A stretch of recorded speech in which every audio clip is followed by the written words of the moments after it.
however, did not manifest themselves very easily or consecutively. Bodily sufferings and my usual cares, that never quite left me, often considerably hindered and disturbed my work.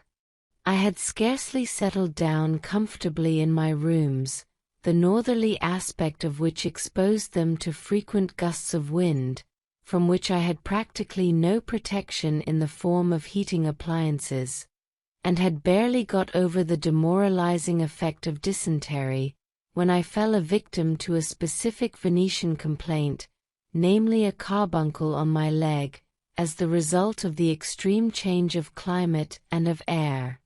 This happened just when I was intending to resume the second act, that had been so cruelly interrupted. The malady, which I had first regarded as slight, soon increased and became exceedingly painful, and I was obliged to call in a doctor, who had to treat me carefully for nearly 4 weeks. It was in the late autumn, towards the end of November, that Ritter left me to pay a visit to his relations and friends in Dresden and Berlin. I therefore remained quite alone during this long illness, with no other society than that of the servants of the house. Incapable of work, I amused myself by reading the History of Venice by Count Daru, in which I became much interested, as I was on the spot. Through it I lost some of my popular prejudices against the tyrannical mode of government in ancient Venice.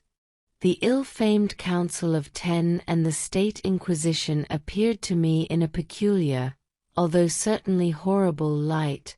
The open admission that in the secrecy of its methods lay the guarantee of the power of the state, seemed to me so decidedly in the interests of each and every member of the marvelous republic, that the suppression of all knowledge was very wisely considered a republican duty. Actual hypocrisy was entirely foreign to this state constitution. Moreover, the clerical element, however respectfully treated by the government, never exercised an unworthy influence on the development of the character of the citizens as in other parts of Italy. The terrible selfish calculations of state reasons were turned into maxims of quite an ancient heathen character, not really evil in themselves, but reminiscent of similar maxims among the Athenians, which, as we read in Thucydides, were adopted by them in all simplicity, as the foundations of human morality. In addition to this, I once more took up, by way of a restorative, as I had often done before, a volume of Schopenhauer, with whom I became on intimate terms, and I experienced a sensation of relief when I found that I was now able to explain the tormenting gaps in his system by the aids which he himself provided. My few associations with the outer world now became calmer, but one day I was distressed by a letter from Wesendonck in which he informed me of the death of his son Guido, who was about 4 years old. It depressed me to think that I had refused to stand godfather to him, on the pretext that I might bring him bad luck. This event touched me deeply, and as I was longing for a thorough rest, I mapped out for myself a short journey across the Alps, with the idea that I might spend Christmas with my old friends, and offer them my condolences. Informet me. Will of this idea, and in reply received, strange to say, from her husband instead of from herself, some quite unexpected particulars regarding the extremely unpleasant curiosity which my sudden departure from Zurich had caused, especially in reference to the part my wife had played in it, and at which the Wesendonck family had been so much annoyed. As I also heard how skillfully Wesendonck had treated the matter, some agreeable communications followed couched in conciliatory terms. It was much to Minna's credit that in her relations towards me she had by her letters proved herself wise and considerate, and while staying in Dresden, where she met her old friends, she lived quietly, and I always provided for her amicably. By so doing she strengthened the impression she had made on me at the time of that touching nocturnal scene, and I willingly put before her the possibility of a domestic reunion, provided that we could establish a home that promised to be a permanent one, which at that time I could only picture to myself as feasible in Germany, and if possible in Dresden. To obtain some idea as to whether it was possible to carry out such an arrangement, I lost no time in applying to Lüttichau, as I had received favorable reports from Minna about his kindly feeling and warm attachment to me. I really went so far as to write to him cordially and in detail. It was another lesson for me when in return I received occasionally a few dry lines in a businesslike tone, in which he pointed out that at that moment nothing could be done with respect to my desired return to Saxony. On the other hand, I learned through the police authorities in Venice that the Saxon ambassador in Vienna ardently wished to drive me even out of Venice. This proved unsuccessful, however, as I was sufficiently protected by a Swiss passport, which to my great delight the Austrian authorities duly respected. The only hope I had with regard to my longed-for return to Germany was based on the friendly efforts of the Grand Duke of Baden. Edouard de Vriant, to whom I also applied for more definite information respecting our project of a first performance of Tristan, informed me that the Grand Duke looked upon my presence at the performance as an understood thing. Whether he was taking any steps on his own account against the League, in case his direct efforts to obtain the King of Saxony's permission should be fruitless, or whether he intended to accomplish it in some other way, he did not know. Consequently, I realized that I could not count on the possibility of an early settlement in Germany.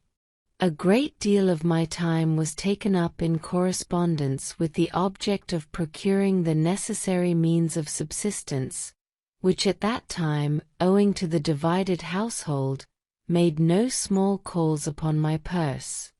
Fortunately, a few of the larger theatres had not yet come to terms about my operas, so I might still expect some fees from them, whereas those from the more active theatres had already been spent. The Stuttgart Court Theatre was the last to apply for Tannhauser. At that time I had a particular affection for Stuttgart, owing to the reasons I have already mentioned. This was also true of Vienna, which had been the first place to produce Lohengrin, and in consequence of its success, thought it necessary to secure Tannhauser. My negotiations with Eckert, who was director at that time, quickly led to satisfactory results. All this happened during the course of the winter and early spring of 1859. Otherwise I lived very quietly and with great regularity, as I have described. After recovering the use of my leg, I was able in December to begin my regular gondola trips to the Piazzetta again and the return journeys in the evening, and also to give myself up for some time uninterruptedly to my musical work. I spent Christmas and New Year's Eve quite alone, but in my dreams at night I often found myself in society, which had a very disturbing effect on my rest.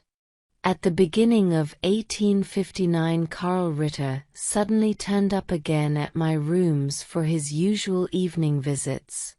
His anxiety about the performance of a dramatic piece he had written had taken him to the shores of the Baltic. This was a work he had completed a short time before Armida, much of which again showed his great talent.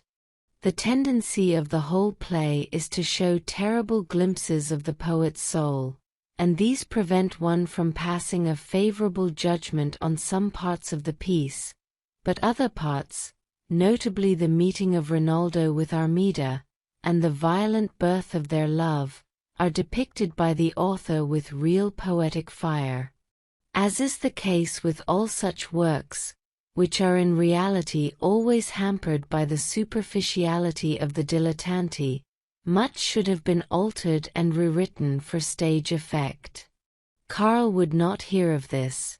On the contrary, he thought he had discovered in an intelligent theatrical manager in Stettin, the very man who would lay aside any such considerations as were peculiar to me. He had, however, been disappointed in this hope, and had come back to Venice intending to carry out his fond desire of living aimlessly. To wander through Rome clad in the garb of a Capuchin, studying the treasures of art from hour to hour, was the kind of existence he would have preferred to any other. He would not hear of a remodeled version of Armida, but declared his intention to set to work on some new dramatic material, which he had taken from Machiavelli's Florentine histories. He would not specify what this material was more definitely, lest I should dissuade him from using it, inasmuch as it contained only situations, and absolutely no indication of any purpose. He seemed no longer to have any desire to give himself up to musical work, although even in this respect the young man showed himself to me in a thoroughly interesting light by a fantasy for the piano, which he had written soon after his arrival in Venice. Nevertheless, he displayed a more highly intelligent appreciation than before of the development of the second act of Tristan, in which I had at last made regular progress. In the evening I frequently played to him Winterberger and Tessaren, the portions I had completed during the day, and they were always deeply moved. During the previous interruption in my work, which had lasted rather a long time, Hartel had engraved the first act of the score, and Bülow had arranged it for the piano. Thus a portion of the opera lay before me in monumental completeness, while I was still in a fruitful state of excitement with regard to the execution of the whole. And now in the early months of the year the orchestration of this act, which I continued to send in groups of sheets to the publisher to be engraved, also neared completion. By the middle of March I was able to send off the last sheets to Leipzig. It was now necessary to make new decisions for my plan of life. The question presented itself as to where I was going to compose the third act, for I wished to begin it only in a place where I had a prospect of finishing it undisturbed. It seemed as if this was not destined to be the case in Venice. My work would have occupied me until late into the summer, and on account of my health I did not think I dared spend the hot weather in Venice. Its climate about this time of the year did not commend itself to me. Already I had found great disadvantages and anything but favorable results from the fact that it was not possible to enjoy the invigorating recreation of rambling about in this place. Once in the winter, when I wanted a good walk, I had gone by train to Viterbo to take my fill of exercise by tramping inland for several miles towards the mountains. Inhospitable weather had opposed my progress, and this, added to other unfavorable circumstances, resulted in my bringing away from my excursion nothing more valuable than a favorable opinion of the city of lagoons, to which I fled as to a place of refuge against the dust of the streets and the spectacle of horses being cruelly used. Moreover, it now turned out that my further stay in Venice no longer depended wholly on my own will. I had been recently cited, very politely, before a commissioner of police, who informed me, without mincing the matter, that there had been an incessant agitation on the part of the Saxon embassy in Vienna against my remaining in what was a part of the Austrian Empire. When I explained that I only wished to extend my stay to the beginning of spring, I was advised to obtain permission to do so from the Archduke Maximilian, who as viceroy resided in Milan, preferring my request on the ground of ill health as alleged by a doctor's certificate. I did this, and the Archduke issued immediate instructions by telegram to the administrative government of Venice to leave me in peace. But soon it became clear to me that the political situation, which was putting Austrian Italy into a state of ferment, might develop into an occasion for renewing active precautionary measures against strangers. The outbreak of war with Piedmont and France became more and more imminent, and the evidence of deep agitation in the Italian population grew more unmistakable every moment. One day, when I was sauntering up and down the Riva with Tessarin, we came upon a fairly large crowd of strangers, who, with a mixture of respect and curiosity, were watching the Archduke Maximilian and his wife as they were taking the air during a short visit to Venice. The situation was rapidly conveyed to me by my Venetian pianist, who nudged me violently and sought to drag me away from the spot by my arm, in order that, as he explained, I might be spared the necessity of raising my hat to the Archduke. Seeing the stately and very attractive figure of the young prince passing along, I slipped by my friend with a laugh, and took honest pleasure in being able by my greeting to thank him for his protection, although of course, he did not know who I was. Soon, however, everything began to assume a more serious aspect, and to look gloomy and depressing. Day by day the Riva was so crowded with troops newly disembarked, that it became quite unavailable for a promenade. The officers of these troops, on the whole, made a very favorable impression on me, and their homely German tongue, as they chatted harmlessly with one another, reminded me pleasantly of home. In the rank and file, on the other hand, I could not possibly feel any confidence, for in them I saw chiefly the dull servile features of certain leading Slav races in the Austrian monarchy.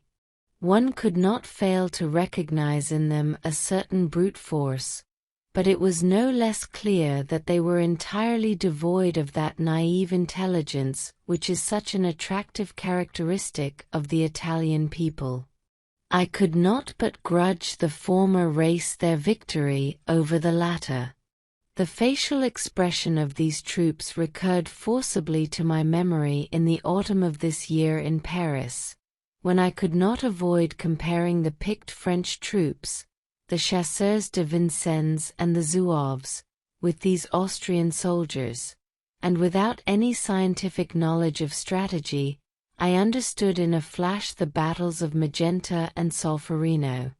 For the present I learned that Milan was already in a state of siege and was almost completely barred to foreigners.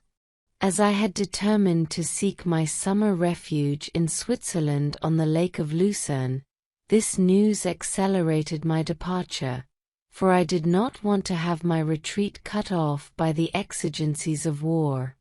So I packed up my things, sent the Erard once more over the Gotthard, and prepared to take leave of my few acquaintances. Ritter had resolved to remain in Italy.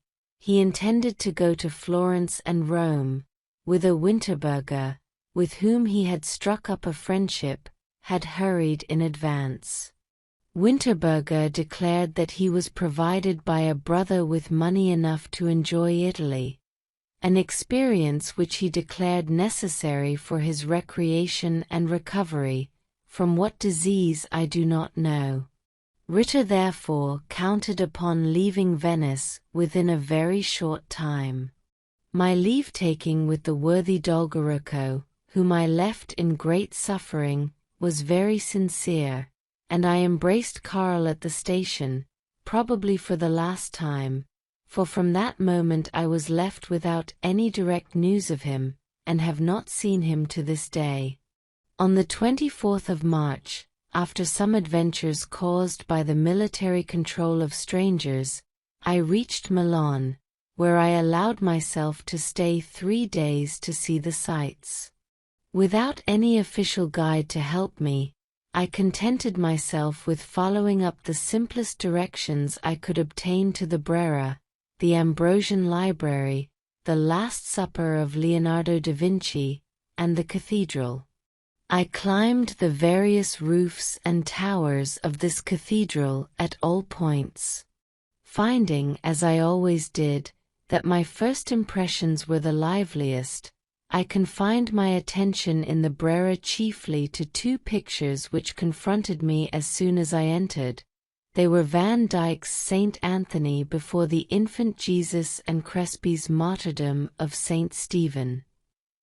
I realized on this occasion that I was not a good judge of pictures, because when once the subject has made a clear and sympathetic appeal to me, it settles my view, and nothing else counts.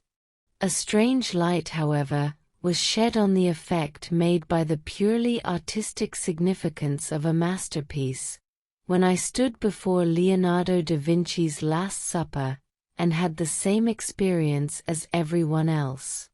This work of art, although it is almost entirely destroyed as a picture, produces such an extraordinary effect on the mind of the spectator, that even after a close examination of the copies hanging beside it representing it in a restored state, when he turns to the ruined picture, the fact is suddenly revealed to the eye of his soul that the contents of the original are absolutely inimitable. In the evening I made all haste to get to the Italian comedy again. I grew very fond of it, and found it had installed itself here in the tiny Teatro Re for the benefit of a small audience of the lower orders. The Italians of today unfortunately despise it heartily. Here, too, the comedies of Goldoni were played with, as it seemed to me, considerable and ingenious skill. On the other hand, it was my fate to be present at a performance in the Scala Theatre, where, in a setting of an external magnificence that was extraordinary, it was proved true that Italian taste was degenerating sadly. Before the most brilliant and enthusiastic audience one could wish for, gathered together in that immense theatre, an incredibly worthless fake of an opera by a modern composer, whose name I have forgotten, was performed.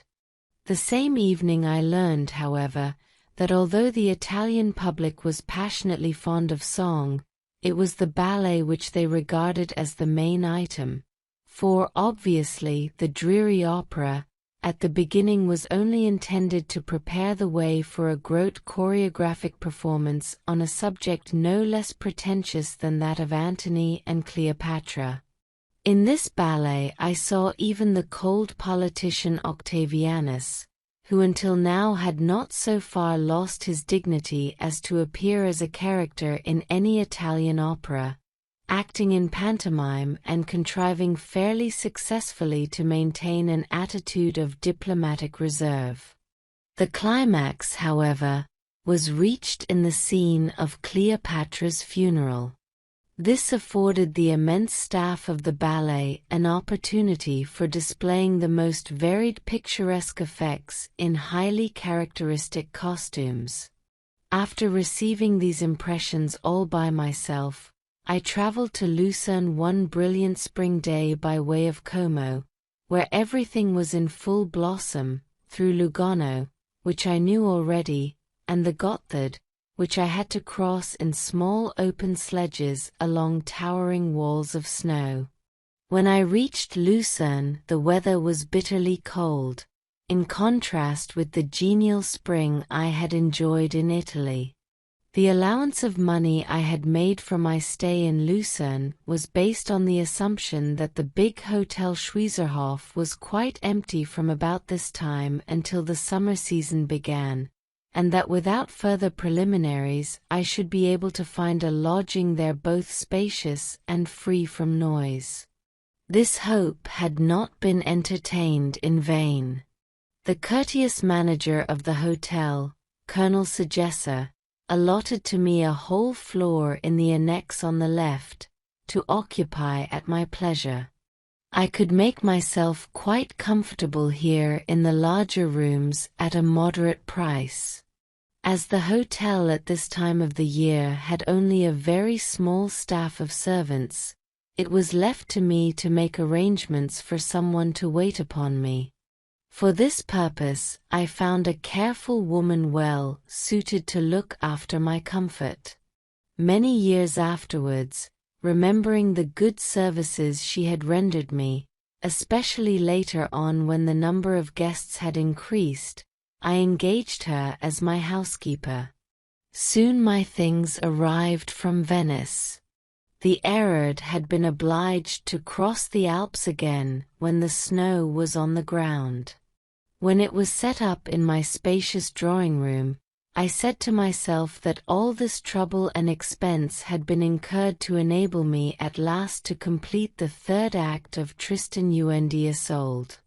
There were times when this seemed to me to be an extravagant ambition, for the difficulties in the way of finishing my work seemed to make it impossible. I compared myself to Leto who, in order to find a place in which to give birth to Apollo and Artemis, was hunted about the world and could find no resting place until Poseidon, taking compassion on her, caused the island of Delos to rise from the sea. I wished to regard Lucerne as this Delos. But the terrible influence of the weather, which was intensely cold and continuously wet, weighed upon my spirits in a most unfriendly fashion until the end of May. As such great sacrifice had been made to find this new place of refuge, I thought every day had been uselessly frittered away which had not contributed something to my work of composing. For the greater part of my third act I was occupied with a subject sad beyond words. It came to such a pass that it is only with a shudder that I can recall the first few months of this emigration to Lucerne. A few days after my arrival I had already visited the Wesendoncks in Zurich. Our meeting was melancholy, but in no way embarrassed. I spent some days in my friend's house, where I saw my old Zurich acquaintances again, and felt as though I were passing from one dream to another. In fact, everything assumed an air of unsubstantiality for me. Several times in the course of my stay in Lucerne I repeated this visit, which was twice returned to me, once on the occasion of my birthday. Besides the work on which I was now somewhat gloriously engaged, I was also heavy with cares about keeping myself and my wife alive. Of my own accord and out of necessary respect for the circumstances in which my friends the Ritters were placed, I had already in Venice felt myself for the future obliged to decline their voluntary support. I was beginning to exhaust the little that I could contrive to extract with difficulty from those of my operas which up to this period it had been possible to produce. It was settled that I should take up the Nibelungen work when Tristan was finished, and I thought it my duty to find out some way of making my future existence easier. This Nibelungen work spurred me to the attempt. The Grand Duke of Weimar still kept up his interest in it, to judge from the communications I had received from him during the previous year. I therefore wrote to Liszt and repeated my request that he would make a serious proposal to the Grand Duke to buy the copyright of the work and arrange for its publication, with the right of disposing of it to a publisher on his own terms. I enclosed my former negotiations with Hartel, which had been broken off, and which were now intended to serve as a fair basis for what may be called the business arrangement that Liszt was to enter into with the Grand Duke. Liszt soon gave me an embarrassed hint that His Royal Highness was not really keen on it. This was quite enough for me. On the other hand, I was driven by circumstances to come to an agreement with Messier in Dresden about the unfortunate copyright of my 3 earlier operas. The actor Crete, one of my principal creditors, was making piteous demands for the return of his capital. Schmidt, a Dresden lawyer, offered to put the matter right, and after a long and heated correspondence it was arranged that a certain H. Muller, successor to Messier, who had died a short time before, should enter into possession of the copyright of these publications. On this occasion I heard of nothing but of the costs and expenditure to which my former agent had been put, but it was impossible to get any clear account of the receipts he had taken from my works beyond the fact that the lawyer admitted to me that the late Messier must have put aside some thousands of thalers, which, however, it would not be possible to lay hands on, as he had not left his heirs any funds at all. In order to pacify the woeful Crete, I was eventually obliged to agree to sell my rights in the works Messier had published for 9,000 marks, which represented the exact sum I owed to Crete and another creditor who held a smaller share. With regard to the arrears of interest still owing on the money at compound rate, I remained Crete's personal debtor. The joint sum amounted in the year 1864 to 5,400 marks, which were duly claimed of me about this time with all the pressure of the law. In the interests of Pusinelli, my chief creditor, who could only be provided under this arrangement with inadequate payment, I reserved to myself the French copyright of these 3 operas, in the event of this music being produced in France through my efforts at finding a publisher to purchase it in that country. According to the contents of a letter from the lawyer Schmidt, this reservation of mine had been accepted by the present publisher in Dresden. Pusinelli in a friendly spirit forbore to take advantage of the benefits accruing to him from this arrangement, in regard to the capital he had formerly lent me. He assured me he would never claim it. Thus one possibility remained open to me for the future, that if my operas could make their way into France, although there would be no question of any profit coming to me through those works of mine, I should be reimbursed for the capital I had spent on them and for that which I had been obliged to guarantee. When, later on, my Paris publisher Flaxland and I came to make out an agreement, Messier's successor in Dresden announced himself as absolute proprietor of my operas, and actually succeeded in putting so many obstacles in Flaxland's way in the conduct of his French business, that the latter was compelled to purchase peace at the price of 6,000 francs. The natural result of this was that Flaxland was placed in the position of being able to deny that it was I who owned the French copyright of my work. Upon this I made repeated appeals to Adolf Schmidt, the lawyer, to give evidence in my favor, asking nothing more of him than that he should forward to me a copy of the correspondence referring to the rights I had reserved, which had become valid in the Lucerne transaction. To all the letters addressed to him on this subject, however, he obstinately refused an answer, and I learned later on from a Viennese lawyer that I must give up hoping to get this kind of evidence, as I had no legal means in my possession to force the advocate to give it, if he were not so inclined. While, owing to this, I had little opportunity of improving my prospects for the future. I had at least the satisfaction of seeing the score of Tannhauser engraved at last. As the stock of my earlier autograph copies had come to an end, chiefly through the wasteful management of Misia, I had already persuaded Hartel when I was in Venice to have the score engraved. Misia's successor had acquired the complete rights of this work, and therefore regarded it as a point of honor not to give up the score to another publisher. Consequently, he took over the task of producing it at his own cost. Unluckily, fate demanded that just a year later I had to revise and reconstruct the first two scenes completely. To this day, it is a subject of regret to me not to have been able to introduce this fresh piece of work into the engraved score.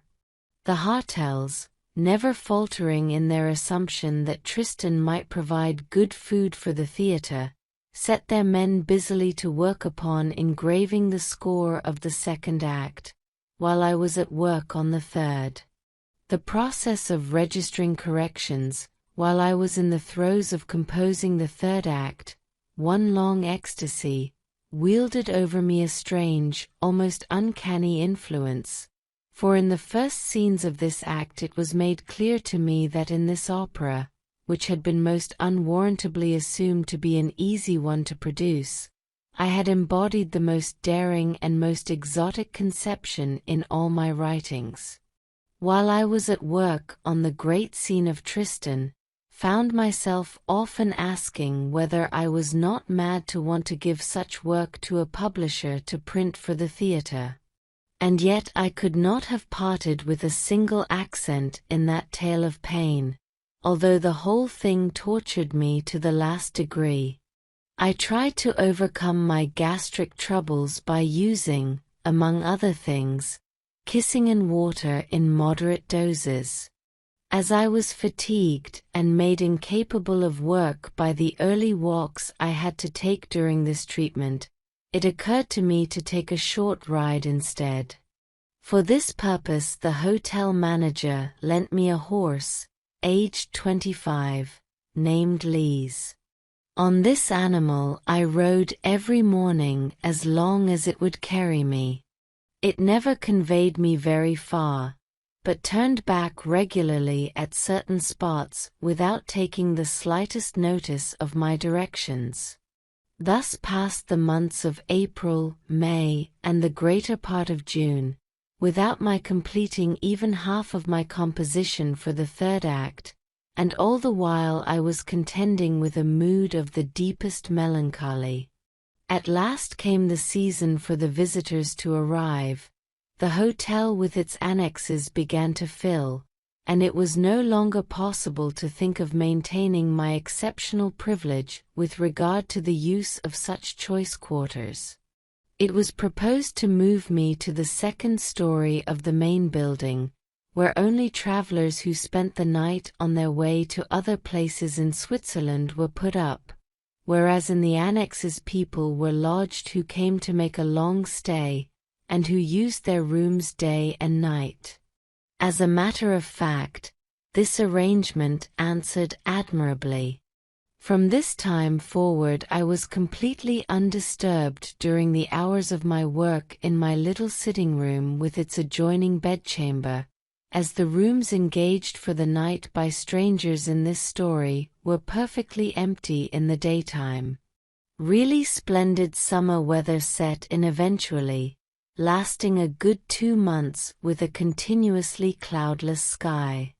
I enjoyed the curious charm of protecting myself against the extremes of the sun's heat by carefully keeping my room cool and dark, and going out onto my balcony only in the evening to surrender myself to the influence of the summer air.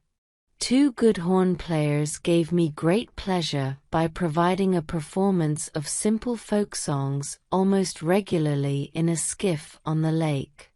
In my work, too, I had now luckily passed the critical point, and in spite of its sorrowful character, the more subdued mood of that part of my poem which I had still to master, threw me into a sincere spiritual ecstasy, during which I completed the composition of the whole work by the beginning of August, fragments only remaining to be orchestrated. Lonely as was my life, the exciting events of the Italian War provided me plenty of interest. I followed this struggle, as unexpected as it was significant, through the thrilling course of its successes and reverses. Still I did not remain entirely without company. In July, Felix Dressek, whom I had not known before, came to Lucerne for a lengthy visit. After hearing a performance of the prelude to Tristan und Isolde conducted by Liszt, he had almost immediately determined to make himself personally acquainted with me. I was completely terrified by his arrival, and was at a loss to know what to do with him. Moreover, as his talk was in a certain facetious vein, overflowing with stories of persons and circumstances for which I was gradually losing all appreciation, he soon began to bore me, a fact which astonished him, and which he recognized so clearly that he thought he had better leave after a few days. This made me in my turn embarrassed, and I now took special care to deprive him of the bad opinion he had formed of me. I soon learned to like him, and for a considerable time, until shortly before his departure from Lucerne, he was my daily companion, from whose intercourse I derived much pleasure, as he was a highly gifted musician and by no means a prig. But Dressek was not my only visitor. Wilhelm Baumgartner, my old Zurich acquaintance, came to spend a few weeks in Lucerne out of kindness to me. And lastly Alexander Serov from St. Petersburg came to stay some time in the neighborhood. He was a remarkable man, of great intelligence, and openly prepossessed in favor of Liszt and myself. He had heard my Lohengrin in Dresden and wanted to know more of me, an ambition I was obliged to satisfy by playing Tristan to him in the rough-and-ready fashion which was peculiar to me. I went up Mount Pilatus with Dressek, and again had to look after a companion who suffered from giddiness. To celebrate his departure I invited him to take an excursion to Brunnen and the Grutli. After this we took leave of each other for the time being, as his moderate resources did not permit him to remain any longer, and I too was seriously thinking of taking my departure. The question now arose as to where I was to go. I had addressed letters, first through Edouard de Vriant, and finally direct to the Grand Duke of Baden, asking the latter for a guarantee that I might settle, if not in Karlsruhe itself, at least in some small place in the neighborhood. This would suffice to set at rest a craving, which could no longer be suppressed, for intercourse now and then with an orchestra and a company of singers, if only to hear them play. I learned later that the Grand Duke had really bestirred himself in the matter by writing to the King of Saxony. But the view still prevailed in that quarter that I could not be granted an amnesty, but could only hope to receive an act of grace, it being assumed, of course, that I would first have to report myself to a magistrate for examination. Thus the fulfillment of my wish remained impossible, and I shrank in dismay before the problem of how to secure a performance of my Tristan, which I could superintend in person, as I had determined to do. I was assured that the Grand Duke would know what measures to resort to in order to meet the situation. But the question was, where was I to turn for a place in which to settle with some prospect of being able to remain there? I longed for a permanent home again. After due consideration, I decided that Paris was the only place where I could make sure of now and then hearing a good orchestra and a first-class quartet. Without these stimulating influences, Zurich at last became unbearable, and in no other city but Paris, where I could stay undisturbed, could I safely reckon on being able to obtain artistic recreation of a sufficiently high standard. At last I had to bestir myself to come to a decision about my wife. We had now been apart from each other for a whole year. After the hard lessons she had received from me, and which, according to her letters, had left a deep impression upon her, I was justified in assuming that the renewal of our life in common might be made tolerable, especially as it would remove the grave difficulty of her maintenance. I therefore agreed with her that she should join me late in the autumn in Paris. In the meantime I was willing to look for a possible abode there, and undertook to arrange for the removal of our furniture and household goods to the French capital. In order to carry out this plan, financial assistance was imperative, as the means at my disposal were quite inadequate. I then made to Wesendonck the same offer in regard to my Nibelungen that I had made to the Grand Duke of Weimar, that is to say, I proposed that he should buy the copyright for publishing the work. Wesendonck acceded to my wishes without demur, and was ready to buy out each of the completed portions of my work in turn for about the same sum as it was reasonable to suppose a publisher would pay for it later on. I was not able to fix my departure, which took place on the 7th of September, when I went for a 3 days' visit to my friends in Zurich. I spent these days at the Wesendoncks, where I was well looked after and saw my former acquaintances, Herweg, Semper, and Gottfried Keller.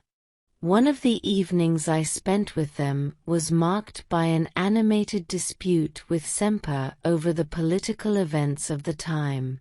Semper professed to recognize, in the recent defeat of Austria, the defeat of the German nationality. In the romance element represented by Louis Napoleon, he recognized a sort of Assyrian despotism which he hated both in art and politics. He expressed himself with such emphasis that Keller, who was generally so silent, was provoked into a lively debate. Semper in his turn was so aggravated at this, that at last in a fit of desperation he blamed me for luring him into the enemy's camp, by being the cause of his invitation to the Wesendoncks. We made it up before we parted that night, and met again on several occasions after this, when we took care never again to let our discussions become so passionate. From Zurich I went to Winterthur to visit Sulza. I did not see my friend himself, but only his wife and the boy she had borne to him since my last visit. The mother and child made a very touching and friendly impression on me, particularly when I realized that I must now regard my old friend in the light of a happy father. On the 15th of September I reached Paris.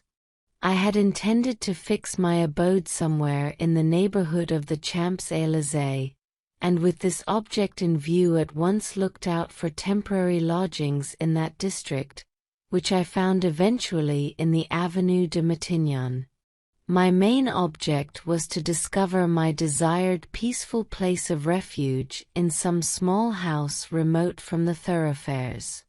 I at once bestirred myself to find this, and thought it my duty to make use of every acquaintance I could call to mind. The Oliviers were not in Paris at the time. Countess Diegolt was ill, and was also busy arranging her departure for Italy, and unable to receive me. She referred me to her daughter the Countess Charnis, upon whom I called, but without being able to explain to her the purpose I had in view.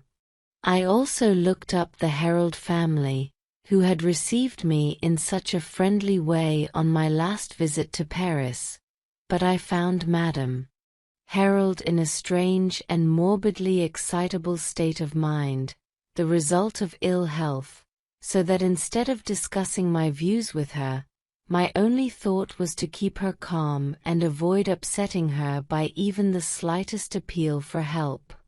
In my passionate longing to find a home, I decided to get no further information, but set about the matter myself.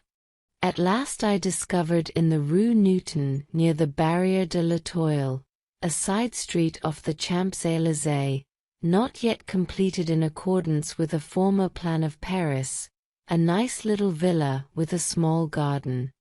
I took this on a 3-year agreement at a rent of 4,000 francs a year. Here, at all events, I might look for complete quiet and total isolation from the noise of the streets. This fact alone prepossessed me very much in taking the little house, the late occupier of which had been the well-known author Octave Feuillet, who was at that time under the patronage of the imperial court. But I was puzzled that the building, in spite of my being unable to detect anything old in its structure, had been so neglected inside. The proprietor could in no way be induced to do anything to restore the place and make it habitable, even if I had consented to pay a higher rent. The reason of this I discovered some time afterwards. The estate itself was doomed in consequence of the plans for the rebuilding of Paris, but the time had not yet come to make the official announcement of the government's intentions to the proprietors, because had this been done, their claims to compensation would have become valid at once. I consequently labored under the pleasant delusion that whatever I was obliged to spend on interior decoration and on restoring the property would, in the course of years, prove to be money well invested. I therefore proceeded to give the necessary instructions for the work without hesitating, and ordered my furniture to be sent from Zurich, thinking that as fate had driven me to my choice, I could regard myself as a resident of Paris for the rest of my life. While the house was being prepared, I tried to get my bearings as to what could be extracted for my future existence out of the popularity of my artistic works. The first thing I did was to look up M. de Charnel and to get information from him about the translation of the libretto of my Rienzi, with which he had been entrusted. It turned out that M. Carvalho, the director of the Théâtre Lyrique, would hear of absolutely nothing but Tannhäuser. I prevailed upon Carvalho to visit me to talk the matter over. He declared that he was most certainly inclined to produce one of my operas, only it must be Tannhäuser, because, as he explained, this opera was identified with me among the Parisians, who would think it ridiculous to produce any other work under the name of Wagner. As to my choice of a translator for the poem of this opera, he seemed to entertain grave doubts. He asked whether I had not made a mistake, whereupon I tried to get more definite information about the capabilities of M. de Charnel, and discovered to my horror that this charming young man, who boasted that he had collaborated in a melodrama called Schinderhannes, which he thought was a German romantic subject, had not had the slightest conception of the character of the work he was handling. As his enthusiasm moved me, I tried to shape some verses with him and make them practicable for musical purposes, but I failed utterly, and all my trouble was in vain.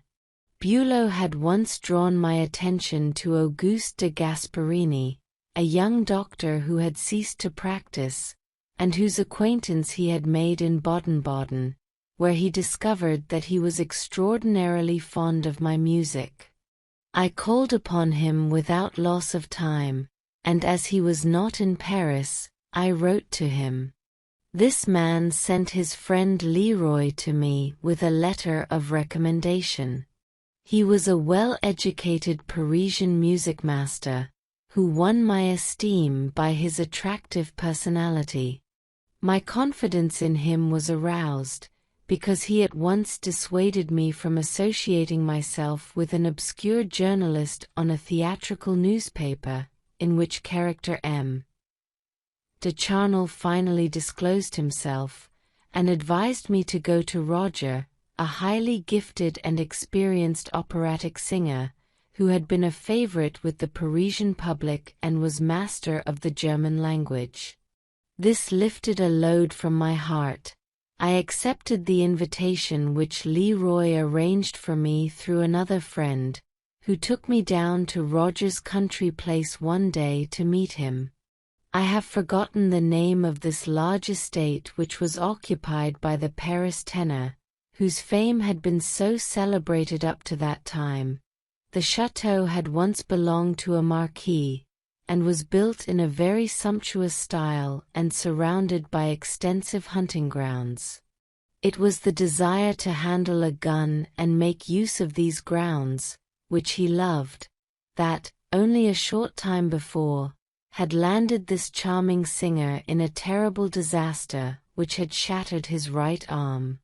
I found Roger, some months after the accident, completely recovered, but the forearm had had to be amputated.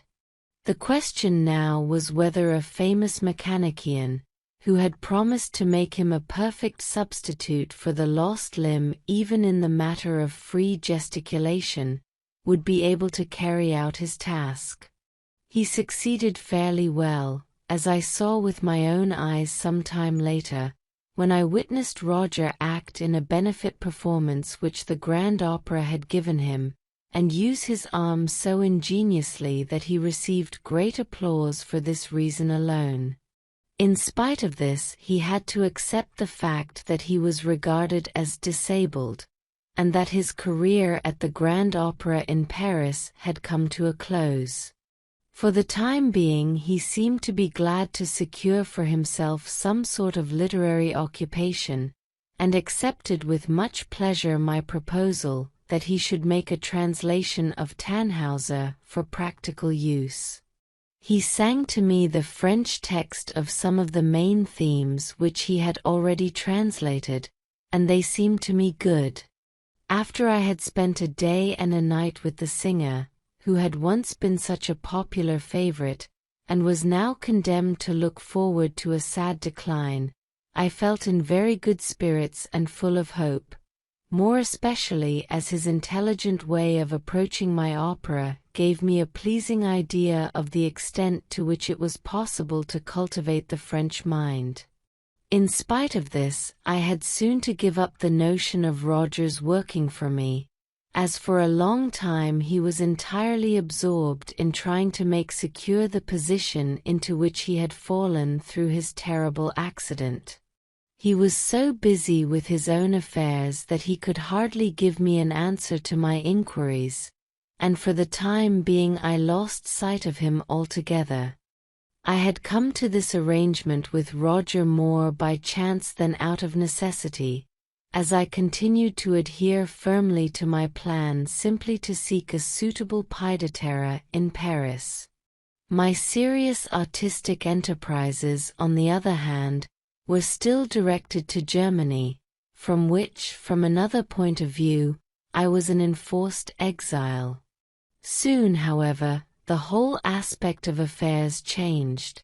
The proposed performance of Tristan in Karlsruhe, on which I had continued to keep an eye, was finally announced as abandoned.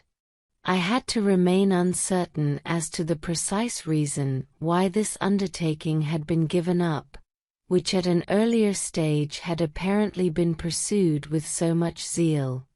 Devrient pointed out to me that all his attempts to secure an appropriate representation of the rule of Isolde had been shattered by my deciding against the singer Garrigues, who had already married young Schnorr, and that he felt his incapacity to offer advice on the rest of the business all the more keenly because Schnorr, the tenor, whose devotion to me was so great, had himself despaired of being able to execute the last portion of the task assigned to him.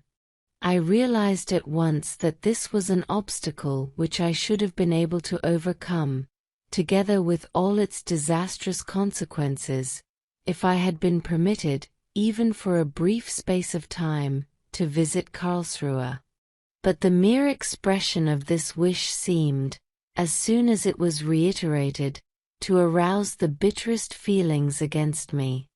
Devrient expressed his opinion on the matter with so much violence and brutality that I could not help seeing that what kept me from Karlsruhe was mainly his personal disinclination to have me there, or to be interfered with in the conduct of his theatre. A less potent factor in the situation I found in the painful feeling now aroused in the Grand Duke at the prospect of not being able to fulfill the promise he had once held out to me, that I should visit him in Karlsruhe, where he was in residence. If the main object for the visit were to subside under pressure of other considerations, he could only regard this circumstance in the light of an almost desirable event. At the same time I received from Bülow, who had gone several times to Karlsruhe, fairly broad hints as to what Devrient was aiming at. Full light was shed on the affair at a later stage. For the present it was a matter of the utmost importance for me to face the fact that I was entirely cut off from Germany, and must think of a fresh field for the production of Tristan, which lay so near my heart. I rapidly sketched a plan for starting a German theatre in Paris itself, such as had existed in bygone years with the cooperation of Schroeder-Devrient. I thought I could safely rely on the possibility of doing so, as the most eminent singers of the German theatre were known to me, and would gladly follow me if I were to summon them to Paris on such a mission. I received messages of ready acceptance, in the event of my succeeding in founding a German opera season in Paris on a solid basis, from Tischek, Mitterwurzer, Niemann the tenor, and also Louise Meyer in Vienna. My immediate and besetting care was then to discover in Paris a suitable man for the task, who would undertake the execution of my plan at his own risk. My object was to secure the Salle Ventadour for a spring season of 2 months after the close of the Italian opera. There would then be performances of my operas, Tannhauser, Lohengrin, and finally Tristan, by a chosen company and chorus of German singers, for the benefit of the Parisian public in general and myself in particular. With this purpose in mind, my anxieties and endeavors now took a totally different direction from that towards which they had tended when I first settled again in Paris. To cultivate acquaintances, especially among those who had influence, was now of the utmost importance to me. For this reason I was glad to hear that Gasparini had arrived in Paris for good. Although I had only known him very slightly before, I now immediately communicated my plans to him, and was introduced in the friendliest way to a rich man who was well disposed towards him, A.M. Lucy, who, so I was told, was not without influence, and was at that time Receiver-General in Marseilles. Our deliberations convinced us that the most necessary, and indeed indispensable, thing was to find someone to come forward and finance our enterprise. My friend Gasparini could not but agree that, on the strength of the opinions he had himself advanced, it was natural I should look upon M. Lucy as the very man we wanted, but he thought it advisable to put our wishes before his friend with some caution, for though Lucy had much chemin de coeur, he was principally a man of business and understood but little of music. Above all, it was necessary that my compositions should become well known in Paris, so that further enterprises might be founded on the results thus obtained. With this object in view, I decided to arrange a few important concerts. To effect this, I had to welcome my old friend Belloni, Liszt's former secretary, into the circle of my closer acquaintances. He immediately enlisted a companion of his in our cause, a highly intelligent man called Giacomelli, whom I never knew to be anything but good-natured. He was the editor of a theatrical journal and was cordially recommended to me by Belloni, as much for his excellent French as for his exceptional capabilities in other respects. My new protector's strange editorial office became from this time one of my most important places of rendezvous, which I frequented almost daily, and where I met all the curious creatures with whom, for the purpose of theatrical and similar matters, one is obliged to mix in Paris. The next thing to be considered was how to obtain the most suitable hall for my intended concerts. It was evident that I should appear to greatest advantage before the Parisian public if I could secure the theatre and orchestra of the Grand Opera. For this I had to address myself to the Emperor Napoleon, which I did in a concise letter composed for me by Gasparini. The hostility of Food, who was at that time the Minister of the Household to Napoleon, would probably have to be reckoned with, on account of his friendly relations to Meyerbeer. The injurious and dreaded influence of this personage we hoped to counteract by that of M. Mockerd, Napoleon's secretary, who, as Olivier declared, composed all the imperial speeches. In an élan of fiery generosity, Lucy decided to appeal to the friend of his youth, for as such he regarded Mockerd, in a letter of recommendation to him on my behalf. As even this communication received no answer from the Tuileries, I and my more practical friends, Belloni and Giacomelli, with whom I held consultations, grew more doubtful every day of our own power as opposed to that of the Minister of the Household, and we therefore entered into negotiations with Calzado, the director of the Italian Opera, instead. We met with a direct refusal in this quarter, whereupon I finally decided to seek a personal interview with the man.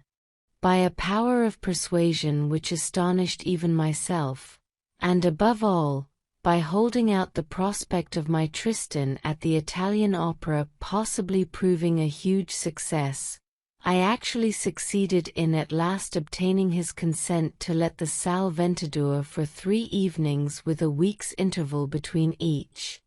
But even my passionate eloquence, which Giacomelli extolled on our way home, could not persuade him to lower the rent, which he fixed at 4,000 francs an evening, merely for the hire and lighting of the hall. After this, the most important point was to get a first-class orchestra for my concerts, and my 2 agents had, for the time being, more than enough to do in this respect. In consequence of their endeavors on my behalf, I now began to notice the first signs of a hostile, and hitherto unsuspected, attitude towards me and my undertaking on the part of my old friend Berlioz. Full of the favorable impression he had made upon me when we met in London in 1855, which was strengthened by a friendly correspondence he had kept up for a time, I had called at his house as soon as I arrived in Paris. As he was not in, I turned back into the street, where I met him on his way home, and noticed that the sight of me occasioned a convulsive movement of fright, which showed itself in his whole physiognomy and bearing in a way which was almost gruesome. I saw at a glance how matters stood between us, but concealed my own uneasiness under an appearance of natural concern about his state of health, which he immediately assured me was one of torture, and that he could only bear up against the most violent attacks of neuralgia with the help of electric treatment, from which he was just returning. In order to allay his suffering, I offered to leave him immediately, but this made him so far ashamed of his attitude that he pressed me to return with him to his house. Here I succeeded in making him feel somewhat more friendly towards me by disclosing my real intentions in Paris. Even the concerts I proposed giving were merely to serve the purpose of so far attracting public attention as to make it possible to establish German opera here, so that when I wished to do so I could superintend the representation of such of my own works I had not yet heard, while on the other hand, I completely renounced the idea of a French production of Tannhauser, such as the manager Carvalho had seemed to contemplate. In consequence of these explanations, I was apparently for a time on quite a friendly footing with Berlioz.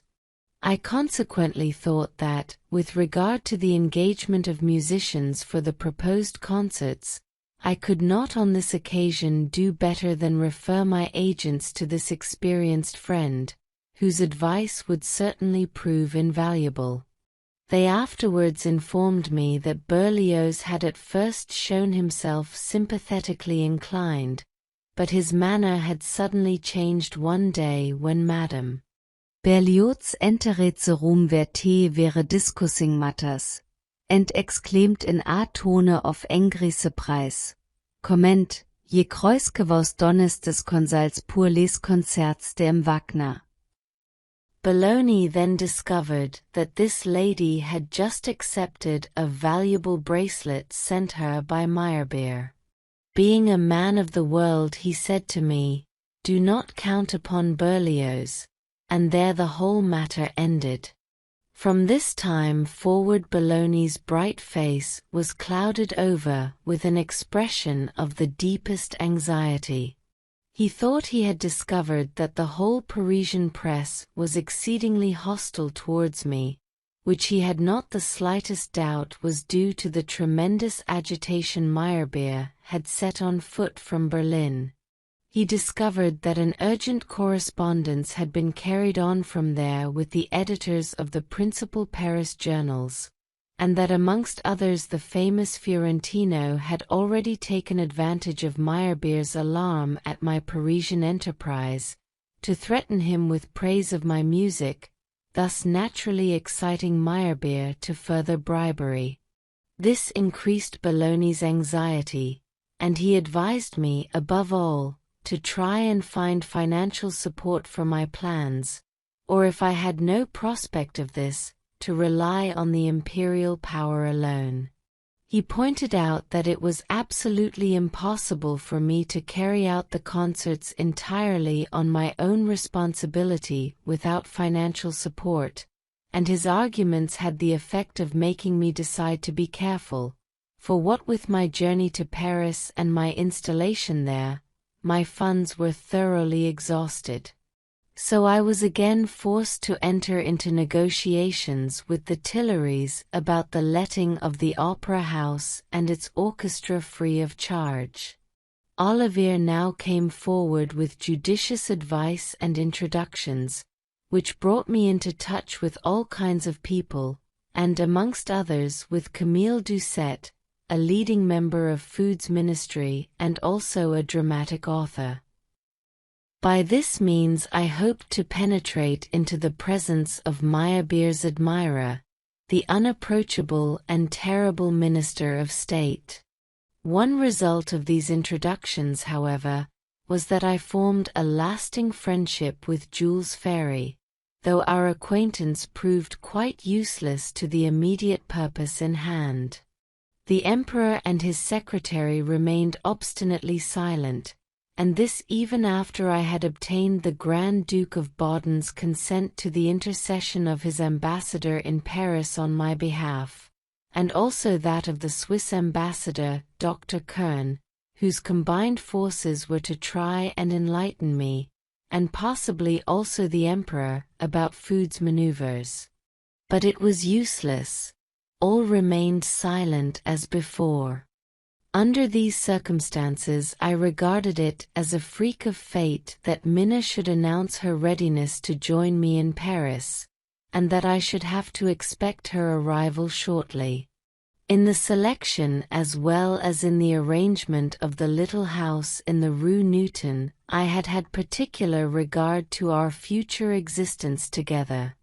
My living room was separated from hers by a staircase, and I had taken care that the part of the house to be occupied by her should not be wanting in comfort. But above all, the affection which had been revived by our last reunion in Zurich had prompted me to furnish and decorate the rooms with special care, so that they might have a friendly appearance and make life in common with this woman, who was becoming quite a stranger to me, more possible to bear.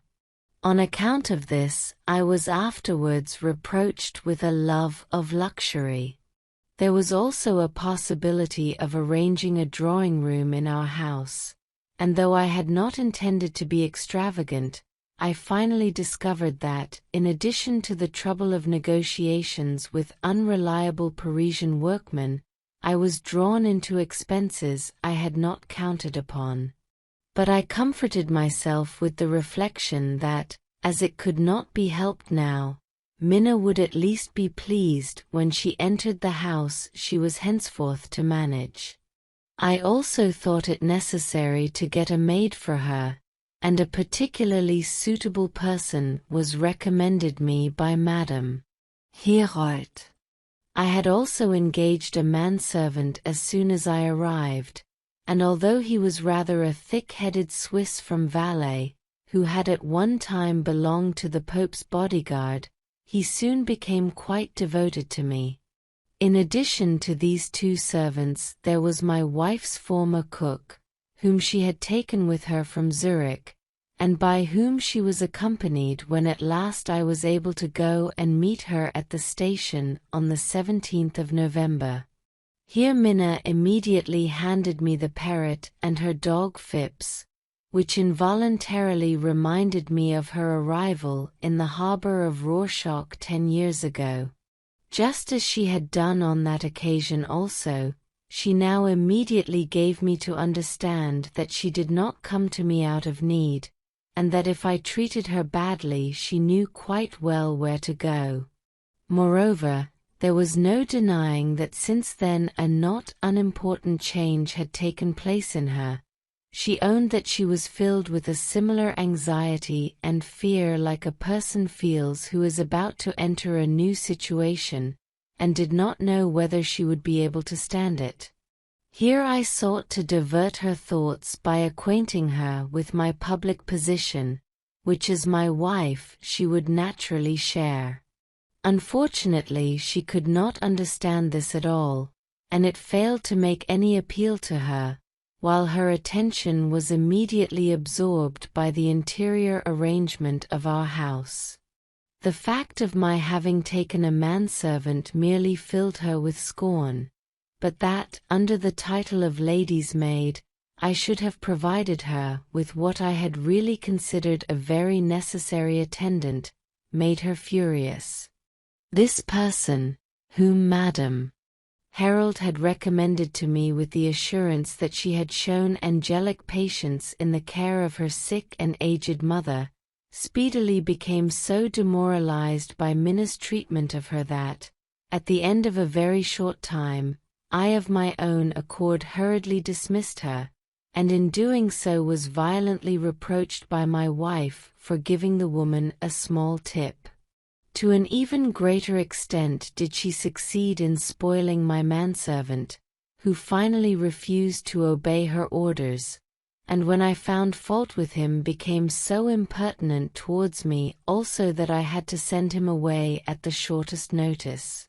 He left a very good complete set of livery behind, which I had just bought at great expense, and which remained on my hands, as I felt no inclination ever to have a manservant again.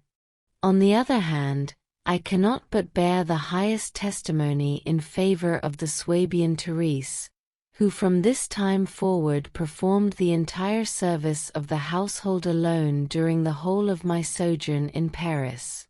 This woman, who was gifted with unusual penetration, at once grasped my painful position towards her mistress, and understanding my wife's faults, succeeded by her indefatigable activity in turning matters to the best advantage for me as well as for the household, and thus neutralizing their bad effect. Stories to learn English.